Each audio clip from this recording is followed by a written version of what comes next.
പ്രധാനമന്ത്രി ജവഹർലാൽ നെഹ്റുവിന്റെ തമിഴ്നാട് സന്ദർശനം 1960 എന്നാണ് രേഖകൾ. മധുരയിൽ ഒരു കോൺഗ്രസ് റാലിക്കായി പോവുകയാണ്. യാത്രക്കിടയിൽ കാറിൽ ഒപ്പമുണ്ടായിരുന്ന തമിഴ്നാട് മുഖ്യമന്ത്രി കെ കാമരാജിനോട് നെഹ്റു ചോദിച്ചു, കാമരാജി, അങ്ങയുടെ വീട് പോകുന്ന വഴിക്കല്ലേ, നമുക്ക് ധാരാളം സമയമുണ്ട്, ഒന്ന് കയറിയേക്കാം. കാമരാജ് തിരിച്ചു ചോദിക്കുകയാണ്, എന്തിന്? താങ്കളെ ജനങ്ങൾ ഇന്ത്യയുടെ പ്രധാനമന്ത്രിയാക്കിയത് എന്റെ വീട്ടിൽ വന്ന് എന്റെ അമ്മയെ കാണാനാണ്. മധുരയിൽ പൊരി വെയിലത്ത് ജനങ്ങൾ അങ്ങയെ കാണാൻ കാത്തു നിൽക്കുന്നു. കുറച്ച് സമയമെങ്കിലും നേരത്തെ എത്തിയാൽ അത്രയും നല്ലത്. നെഹ്റു ചിരിച്ചുകൊണ്ട് പറഞ്ഞു, അധിക സമയം വേണ്ട, പോകുന്ന വഴി കാണുന്നു എന്ന് മാത്രം. നെഹ്റു നിർബന്ധിച്ചു. കാർ ഒരു ഗ്രാമപാതയിലേക്ക് തിരിഞ്ഞു. അതായത് ഈ പ്രധാന പാതയിൽ നിന്ന് ഗ്രാമപാതയിലേക്ക് ഒരല്പം തിരിയണം. വിശാലമായ പാടങ്ങൾക്ക് നടുവിലൂടെയാണ് യാത്ര. നല്ല വെയിലുണ്ട്, വരണ്ട ഒരു പ്രദേശമാണ്. പാടത്ത് മനുഷ്യർ പണിയെടുക്കുന്നുണ്ട്. കാർ ഓരമാ നിപ്പാട്ടുങ്ക, കാമരാജർ ഡ്രൈവറോട് നിർദ്ദേശിച്ചു.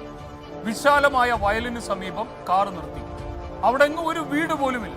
നെഹ്റു സംശയിച്ചു. പിന്നാലെ വന്ന പോലീസ് വാഹനം നിർത്തി ഈ പോലീസുകാരും ഇറങ്ങി ഓടിയെത്തി. കാറിന്റെ വിൻഡോയിലൂടെ തല പുറത്തേക്കിട്ട് അമ്മ എന്ന് കാമരാജ് നീട്ടി വിളിച്ചു. കേൾക്കുന്നില്ല. വീണ്ടും അമ്മ, ഇത് നാനാക്കും കാമറാസ്.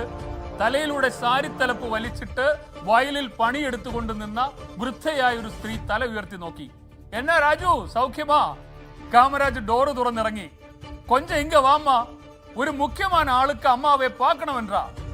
സാരിത്തലപ്പ് നീട്ടി വലിച്ചു മുഖത്തെ വിയർപ്പ് തുടച്ചുകൊണ്ട് ആ അമ്മ നടന്നു വരുന്നു. ഇതൊക്കെ കണ്ട് അന്തം വിട്ടിരിക്കുകയാണ് നെഹ്റു. ഈ സംസ്ഥാനത്തിന്റെ മുഖ്യമന്ത്രി, രാജ്യത്തെ തലയെടുപ്പുള്ള കോൺഗ്രസ് നേതാവ് കെ കാമരാജിന്റെ അമ്മയാണോ? വിശ്വാസം വരാതെ നെഹ്റുവിന്റെ കണ്ണ് നിറഞ്ഞു. Nehruji, this is my mother. ഒറ്റ വരിയിൽ പരിചയപ്പെടുത്തി. അമ്മ, ഇതാൻ നമ്മ പ്രഥമർ ജവഹർലാൽ നെഹ്റു. അമ്മ കൂപ്പ് കൈകളോടെ നെഹ്റുവിന് ആദരം നൽകി. ഈ രാജ്യത്ത് ഇങ്ങനെ ഒരു കോൺഗ്രസ് നേതാവ് ജീവിച്ചിരുന്നു.